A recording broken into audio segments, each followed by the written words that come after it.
was actually involved in the organization of a demonstration. And it made the case that the Chief Justice was being removed because President Mahama is going to run for a third term. You remember? And that the removal of the Chief Justice is to facilitate the amendment of the Constitution to enable President Mahama run for a third term.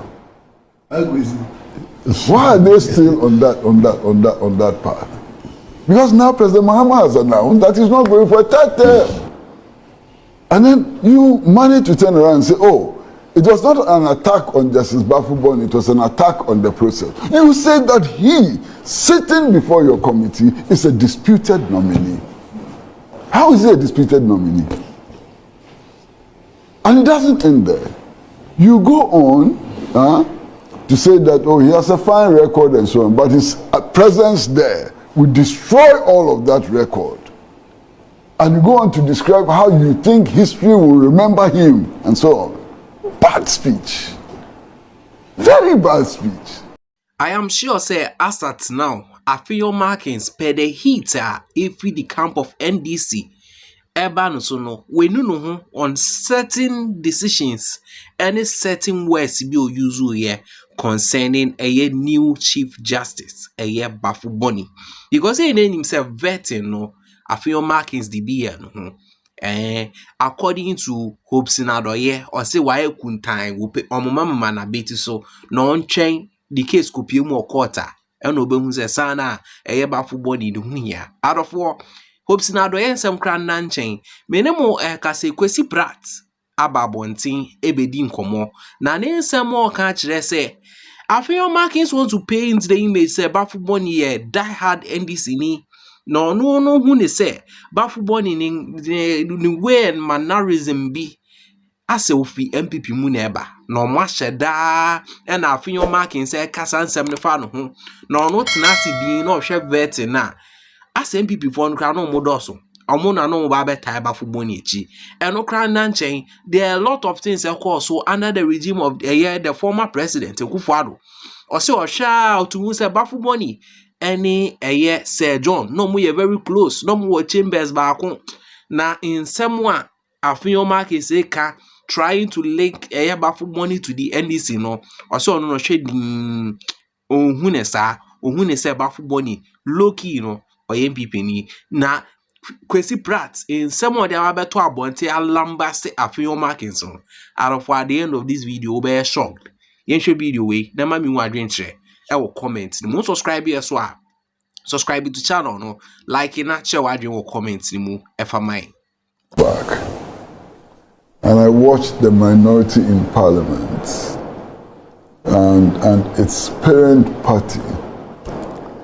I just can't help feeling amused, completely amused. You see, few months ago this minority was actually involved in the organization of a demonstration. And it made the case that the Chief Justice was being removed because President Mahama is going to run for a third term. You remember? And that the removal of the Chief Justice is to facilitate the amendment of the Constitution to enable President Mahama run for a third term. Why are they still on that path? Because now President Mahama has announced that he's not going for a third term. So you see, they have changed their position again. Completely changed their position again. What are they saying today? Are they still hanging on to the supposition that President Mahama wants to go for a third term, and that's why the Chief Justice is being removed? Are they still hanging on that? And that they will pack the judiciary. That one, you didn't hear that. But he's done it. For the purposes of enabling President Mahama to go for a third term. That was your argument. No, and packing, more importantly, packing the judiciary packing for the purpose, for his purpose. Yes, packing the judiciary for the purpose of enabling President Mahama to go for a third term. No, that one, I don't think that has been our strongest position, no, Kwesi. But it has been your position. No, I'm saying... You want to deny that? Why? Kwesi, I'm telling you that where I sit and what I know, the argument has always been that President Mahama is trying to remove the Chief Justice so that he can have unfettered control over the judiciary, including empaneling or getting more aligned people to the bench. For the purpose and more. This is the argument you made. Now you're running away from your own argument. And you don't have the decency, at least, to look the public in the eye and to say that we were wrong. No, I disagree. You were clearly wrong. He has publicly declared that he's not running for a third term. He didn't have anyway. You understand? So this is what sometimes makes me wonder. Just makes me wonder. But let's put that aside. I watched the vetting. Look, I did literature. And I studied Shakespeare. Okay. So when the minority leader opened his statement with a quotation from Shakespeare and so on, I was sitting there and I was just wondering, what is this about? Where is he going? What point is he trying to make with this quotation? Now, I studied Shakespeare. Today, I still read Shakespeare. But I couldn't make head or tail from what he was doing with the Shakespearean quotation. Useless talk. No, please, let's do that. That's his opinion. Let me allow him. I said this. Please allow him. No, I said it's harsh. It's harsh. Look, when minority leaders, majority leaders, members of parliament debate in parliament, I have no doubt that you expect your constituents to understand what you are saying. Am I lying? Not all. Some may understand at some point. So you speak in language in parliament. You speak that they will understand. That we will not understand. No, not that. I say some of them, at times, some may understand, others may not. But we try as much as possible to speak to their understanding. Do you, in fairness? Yes. I speak to their understanding. Fantastic. Yes. Do you, in fairness, in all sincerity, believe that Shakespearean quotation was understood by even 10% of the Ghanaian population? No, but maybe that was what was going to ginger the... So why are you saying that I'm being harsh when I say that it is useless? But it may be useful to a percentage. I'm saying that as a parliamentary speech, which is meant for our understanding, it was useless. Nobody understood what you were saying. Did you understand what you were trying to say? Forget your constituents. But we all read Shakespeare. So did you understand? I was waiting for him to finish his preliminary, then I can connect. Did you understand what you were saying? If you understood, you tell us what you meant. I'm saying, but I didn't let him finish so that I can contextualize. No, the Shakespearean quotation was finished. But it was supposed to lead to maybe an end. So you tell us what he meant by that Shakespearean. But you didn't get us to the end. Completely useless.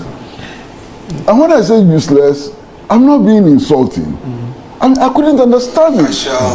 I didn't know where it was taking us. What point he was trying to make. Maybe if the intention was to show that he's a learned man and he reads Shakespeare, fine. But in terms of the substance of the matter before the appointments committee, what did that mean? Obviously. Yes, sir. First, as a young, his kinsman and his subject, strong both against the deed. That's the quote. You understand it? I don't. I don't. You don't? I don't understand. So what am I saying which is wrong? Did you understand? Shakespeare's Macbeth, Act 1, Scene 7. That's what he got the quote. So did you understand it? Uncle Kwesi, what do you to us? What do you to us? The guys are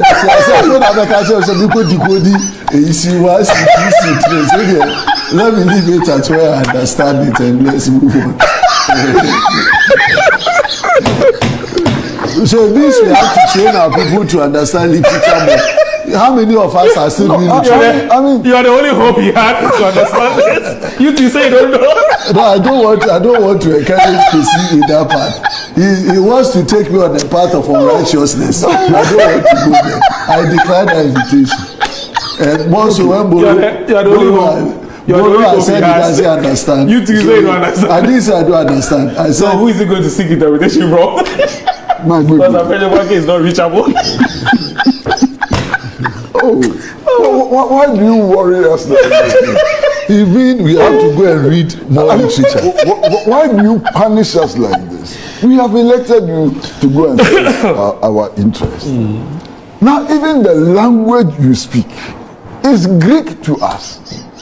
What is this? But let's put that one to aside. Maza, let's put that one to aside. When the minority leader refers to Justice Bafo-Boni as a disputed nominee, what does that mean? And then you manage to turn around and say, oh, it was not an attack on Justice Bafo-Boni, it was an attack on the process. You say that he, sitting before your committee, is a disputed nominee.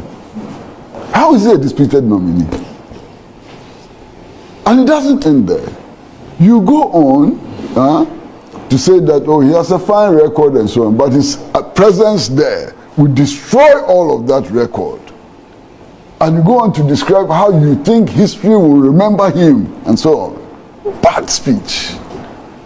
Very bad speech. You understand? Exceedingly bad speech. And you know what surprises me? Because on the side of the minority at the vetting committee, I saw many distinguished, respectable, sensible members of parliament from the New Patriotic Party. Many of them, I mean, brilliant people and so on, including you.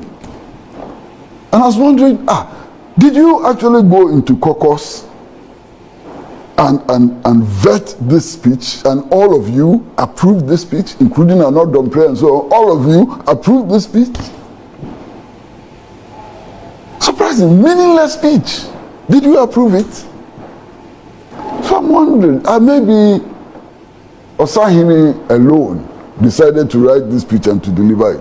But if that is the case, if he was not speaking on your behalf, why did you all walk out with him and so on? You know, it just baffles me. I'm completely baffled. I don't understand what happened on that day. But you see, let's come to what appears to be the substance. And I'm saying that it appears to be the substance, okay? Which is that Justice Bafo-Boni is being nominated at a time when the processes for the removal of the Chief Justice have not been completed. Let us say that that is the substance, and let's test that. What are the processes? It's a constitutional process. Article 146 is so very clear. Talks about all the measures. It ends up with the decision of the committee established by the president and the issue of a warrant. Finish. There's no appellate process spelled out in the Constitution. Article 146 is very clear. So, for me, the issue is that no law, from my reading of the Constitution, has been breached. But I'm not the one, I'm not the final arbiter. The final arbiter is the courts. And the Constitution says so. The former Chief Justice has gone to court. But you see, there's nothing in that process that she has chosen which serves as a restraining order on the president exercising his power to appoint a new Chief Justice. That's my understanding. But even given the assumption that the president is acting ultra virus, as you say, yes. Even given that assumption, what is the remedy? Is the remedy a walkout from the appointments committee? That is still a matter which has to be referred to the judiciary for determination. Why? Only a few months ago, anytime you had a disagreement with the NPP, what was the refrain? Go to court.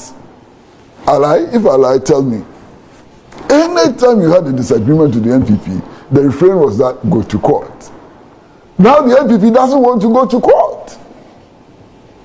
Now the NPP doesn't want to go to court. What has changed? Because if you think that the president is acting beyond his powers and so on, the thing to do is to go to court. You are not going to court. What is happening?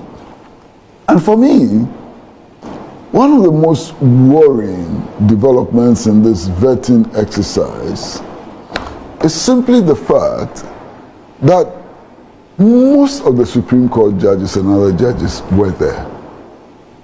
Why would they come to the vetting? I don't know. But am I wrong in suspecting or suggesting that they came to express solidarity with Justice Bafuboni? Because if they were so violently opposed to his nomination and his vetting, why would they come there? You understand? And then statements are made to impugn not just the integrity of Justice Bafuboni, but of all of the judges who were present at the vetting. I find that clearly unacceptable. Clearly unacceptable. And then I go to the history of Justice Bafuboni. I go to his history. Why? This was a man who started his career, somewhere in the prison service.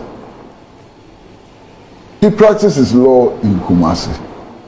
He and Sir John, who became General Secretary of the New Patriotic Party, perhaps the most colorful General Secretary of the New Patriotic Party, and I'm using my words advisedly. Most colorful General Secretary of the New Patriotic Party, were in the same chambers. Okay? Do you know the name of the chamber? I won't remember immediately. KJTIA chambers. Thank you, sir. You see why I was encouraging you to intercede? You have information that I don't have, But they were in KJTIA chambers with Sir John and all of them. Interesting. He practiced for some time in Sekendi Takoradi. In what chambers? In what chambers? In the chambers of the late, what is his name? I have forgotten. A known opponent of the NDC and the PNDC. Okay? How did he get to the Court of Appeal? Appointed by President Kufuor. How did he get to the Supreme Court?